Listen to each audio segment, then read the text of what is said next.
हर महादेव। सर्वप्रथम मैं शिव गुरु के चरणों में प्रणाम करती हूँ, मैया पार्वती के चरणों में प्रणाम करती हूँ, कार्तिक गणेश के चरणों में प्रणाम करती हूँ, साहेब नीलम निधि के चरणों में प्रणाम कर मेरा प्रणाम स्वीकार हो। गुरु भाई गुरु बहना, एक बहुत ही सुंदर ज्ञानवर्धक एक कहानी सुनाने जरूर उम्मीद करती हूँ आप लोग पसंद करेंगे। एक गांव में जो है एक बुढ़िया माता थी, उनके एक लड़का थे। लड़का को बड़ा धूमधाम से जो है शादी करी और घर में बहू ले आए। बहू भी इतनी अच्छी कि सास के साथ जो है हर समय मिलजुल करके रहे। ये नहीं पता चलता कि सास और बहू हैं। माँ बेटी के तरह हमेशा रह करती थी, बहुत अच्छे से रहती थी। तो कुछ दिन के बाद जो है बड़ा सुंदर से रहती। तो एक गांव में जो है एक औरत थी।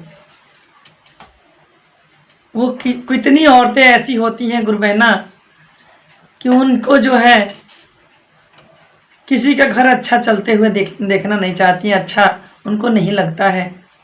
इसी प्रकार से एक गुरु बहना थी। वो गुरु बहना जो है घूम फिर के हर घर में झांक झांक के यही देखना है, जब सास नहीं रहे तब बहू के पास जा कर के और उल्टा सीधा उन्हें सिखाना, यही उनका काम था। और इधर इनके सास का जो है ये बुढ़िया माता हर रोज शिव चर्चा में जाया करती थी, अच्छे अच्छे चर्चा सुन के आया करती थी और सुनाया करती थी, गीत भजन मगन में रहती, शिव गुरु का पूजा पाठ करती। यह देख करके जो है कुछ दिन के बाद वो आती हैं, तब तक जो है ये जब देखती रहती हैं कि ये शिव चर्चा में चली जाए तब मैं इनके बहू के पास बैठ के आऊँगी। इस प्रकार जो है अब वो चली गई शिव चर्चा में, तब तक ले जो है ये आ गई। कहने लगी कि बहू कहाँ हो कहाँ हो। कहने लगी कि हाँ हूँ चाची जी, बैठिए। ऐसे करके उनको बैठाती हैं। कहती हैं कि बहुत काम करना पड़ता है ना। तो वो कहती हैं कि हाँ काम अकेली हूँ तो कौन करेगा। कहीं सास चली जाती है शिव चर्चा, वो भी तो कर सकती हैं। वो बोली नहीं चाची, हमारी माँ जी तो बहुत अच्छी हैं, वो करने को कहती हैं, काम हम करने नहीं देते हैं, क्योंकि मैं अकेली हूँ और माँ जी का उम्र यही है कि अपना घूमे फिरे पूजा पाठ करें, मेरे लिए यही बहुत है। अब यह सुन करके तो और उनके जो है अंदर से चिढ़ जैसे मच गई। तो कहने लगी कि अरे बहू मेरे सिर में थोड़ा देख, तो मेरे सिर में जो है बहुत ढील हो गया है, जू हो गया है। इस प्रकार से जो है कहने लगी। तो वो कही कि ठीक है चाची जी हम देख देंगे, और वो देख देती हैं। जब देखने बैठती हैं तो शांतिपूर्वक उनके पास जो है जब बहू बैठती हैं तब पूरा जो है वो कान धीरे धीरे भरती हैं और कहती हैं कि सुनो, सास बहू में इतना मेल मिलाप अच्छा नहीं है। वो बोली चाची क्यों। कहने लगी देखो इतना मेल मिलाप रखोगी तो अच्छा नहीं है, घर से लक्ष्मी जाएंगी। कह रही अच्छा। बहू बहुत भोली थी। कहने लगी अच्छा। कह रही हाँ अगर इतना मेल मिलाप से रहोगी तो घर से लक्ष्मी चली जाएंगी, और जो है अगर सास से मिल के नहीं रहोगी उतना तो जो है लक्ष्मी घर में आएंगी। जितने सास से लड़ाई करोगी झगड़ा करोगी उतने जो है घर में लक्ष्मी आएंगी। कितने बजे उठती हो। कहती हैं कि मैं तो 4 बजे 5 बजे उठ जाती हूँ, अपना चौका बासन कर लेती हूँ। करे ना ना ना ना, ऐसे तो घर की लक्ष्मी जाती हैं। सूरज निकले तो उस समय उठा करो और उस समय अपना झाड़ू बहारू करे करो। उनको यही काम था कि हर घर में उल्टा सिखाना, और ना पूजा ना पाठ। खुद का तो ज्ञान था ही नहीं, किसी को ज्ञान क्या देती।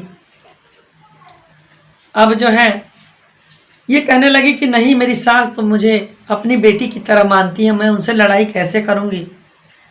वो मुझसे लड़ाई नहीं करती है। कहने लगी कि सुनो एक काम करना, आज जो है सब्जी बनाना तो मैं खूब ज़्यादा जो है नमक डाल देना। कह रही कि अच्छा इस तरीके से के झगड़ा होगा लड़ाई होगा घर में। कह रही हाँ इस तरह से झगड़ा लड़ाई होगा तो घर में लक्ष्मी आएंगी। बहू कहने लगी ठीक है। उस दिन सब्जी बनाती हैं और हर रोज का ये था बहू का कि जब शिव चर्चा में से सास आती तो उनका पैर छूती और आदर सत्कार से पीढ़ा बैठने को देती। और उस दिन कहने लगी कि आज जो है ऐसा मत करना। उनने ना ही पीढ़ा दिए बैठने को और ना ही जो है पैर छुई। किसी चीज़ का अगर हर रोज का आदत पड़ जाता है तो वो सोचने की बात हो जाती है। सास कही कि आज क्या बात है, बहू के हमारे ना ही मुझे पीढ़ा उड़ा दी, ना ही मेरा पैर छुई, ना कुछ बोल रही है। तो जो है इतने में वो खाना लेकर के आती हैं और उसमें 2 चम्मच जो है 2-4 चम्मच और नमक डाल देती हैं उनके सब्जी में। उनकी तो आदत था कि जब बैठेंगे अपना भोजन करने, जो भी भोजन हो तो शिव गुरु का नाम लेकर के ही भोजन करती थी। तो उनका खाना जो है प्रसाद बन जाया करता था। उनको पता नहीं चला कि इसमें नमक ज़्यादा है, जैसे हर रोज रहता है उस प्रकार से था। उनने खा ली। अब जो है खाली दूसरे दिन फिर से वो आती हैं और आके कहती हैं कि क्यों बहू, लड़ाई हुआ? कह रही कि ना चाची, लड़ाई तो नहीं हुआ और मेरी सास कुछ कही भी नहीं। इस प्रकार जो है कहने लगी तो कहनी कि ऐसा करो कि आज जो है सब्जी में ज़्यादा मिर्चा कूट करके रख लेना और उनके खाने में जो है ज़्यादा मिर्चा डाल देना कि उससे जो है आज लड़ाई झगड़ा करेंगी। उनने यही करी कि अलग से 2-4 चम्मच पिसा हुआ मिर्चा उनके खाने में डाल देती हैं और डाल के दे देती हैं। वो खाने बैठती हैं, फिर से शिव गुरु का नाम लेती हैं। उनका खाना प्रसाद बन जाता है और कोई पता नहीं चलता है, लड़ाई नहीं हुआ। दूसरे दिन फिर आती हैं वो और कहती हैं कि बहू आज लड़ाई हुआ? कह रही कि नहीं चाची, आज भी लड़ाई नहीं हुआ। कहने लगी कि सुनो, एक काम करो, गर्म पानी लेके खौला करके और देखना कि जब आ रही हैं तो गेट पे ही छुपे रहना और डाल देना गर्म पानी, तब तो लड़ाई होगा ही होगा। तो वो जैसे शिव चर्चा में से आती हैं और ये छुपे रहती हैं दरवाजा के पल्ले के पास और उनके ऊपर पानी डाल देती हैं, वो गर्म पानी। पर वो गर्म नहीं, बिल्कुल बर्फ जैसे पानी हो जाता है। सास कहती है कि ये क्या मजाक है, आज बहू मेरे से मजाक कर रही हो? वो हंस के कहीं कि अरे मैं हूँ, मेरे से मजाक कर रही हो? इतना बर्फ जैसे पानी कहाँ से ले आई? करे माँ जी बर्फ जैसे पानी था? हाँ, बहुत ठंडा पानी है और किसको समझ करके मेरे ऊपर फेंक दी। करे कोई बात नहीं करके और जा करके जो है वो और धन दौलत जो है दिन पर दिन उनका जो है जैसे शुरू से ही बढ़ता रहा उसी तरह से बढ़ता रहा। कमाई सबका होता रहा, खेती गृहस्थी में अनाज पानी होता रहा। अब ये देख करके वो बुढ़िया जो है कहीं कि आज पानी फेंकी, दूसरे फिर आकर के पूछी तीसरे दिन, करी हाँ पानी तो फेंकी। मेरी सास करी बर्फ जैसे हो गया। करी ऐसे कैसे हो रहा है, कोई ना कोई चमत्कार हो रहा है। अब जो है वो देख रही कि इनका धन पे धन बढ़ता जा रहा है, हमारा जो है दिन पर दिन घटता जा रहा है, कमाई उतना हो नहीं रहा है, ऐसा क्यों हो रहा है। वो जा करके अपने बहू से कहती हैं कि सुनो, तुम भी मेरे ऊपर खौला के पानी डालना और हम लड़ाई करें, नहीं बोलेंगे तुमसे कुछ, लड़ाई नहीं करेंगे तो हमारा भी धन बढ़ेगा। वो उसी प्रकार से जा करके वो उनकी बहू जो है गर्म पानी करके, अब वो भी बाहर से आती हैं, बस डाल देती हैं। अब तो ये जल जाती हैं और लगती है चिल्लाने, पूरा लोग इकट्ठा हो जाते हैं। जब लोग इकट्ठा हो जाते हैं तो इनकी सास भी जाकर देखती हैं, कहती हैं कि क्या हुआ। इनकी बहू भी देखती हैं तो कह रही हैं कि अरे पानी जो है पड़ गया। वो जा यहाँ से कह के गई थी इनकी बहू से कि हम भी जा रहे हैं, अपनी बहू से कहेंगे गर्म पानी मेरे ऊपर भी करके डालो तो मेरे को भी कुछ नहीं होगा, मेरा भी धन दौलत बढ़ेगा। इस बहू को तो पता था। फिर अपनी सास को पकड़ के लाती है, कहती है माँ जी घर चलिए, मैं पूरी बात बताती हूँ। सास कहती है बहू आज 3-4 रोज से ऐसे क्यों बर्ताव कर रही हो, क्या बात है मुझे बताओ। बहू कहने लगती है कि माँ जी वो जो पड़ोस वाली गांव में के जो चाची आती हैं वो मेरे पास एक दिन आई थी और रोज़ रोज़ आती हैं, कभी ढील देखने के लिए और कभी कहती हैं कि मेरा बाल बना दो। ऐसे करके मेरे पास बैठ जाती हैं, मुझे करना पड़ता है और मुझे जो है ऐसे ऐसे बात सिखाती हैं। और वही मेरे से कह के गई थी, मैं भी जा रही हूँ अपनी बहू से कहूँगी कि मेरे ऊपर भी गर्म पानी करके डालो। अब इनको बात समझ में आ गया और उसके बाद कहने लगी कि ओहो इसीलिए जो है ऐसा हुआ। तब सास क्या कहने लगी कि हे शिव गुरु उसको भी ज्ञान दीजिए और कहने लगी कि गाँव में आइल बिया कुटनी हो, हमारे घरवा बिगड़लसी। गाँव में आइल एगो कुटनी हो, हमारे घरवा बिगड़लस। घरवा बिगड़लस हमर पतोहिया बिगड़लसी।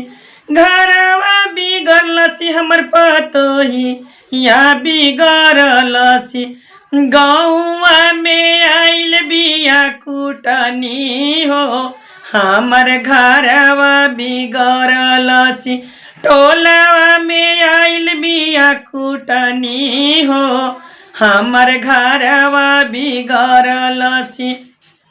इस प्रकार से जो है सास कह रही है, इसलिए कि इसे सुना करके कहेंगे तो इसे जो है शिव गुरु दया करेंगे और इसे शर्म आएगा तो और किसी का घर नहीं बिगाड़ेगी।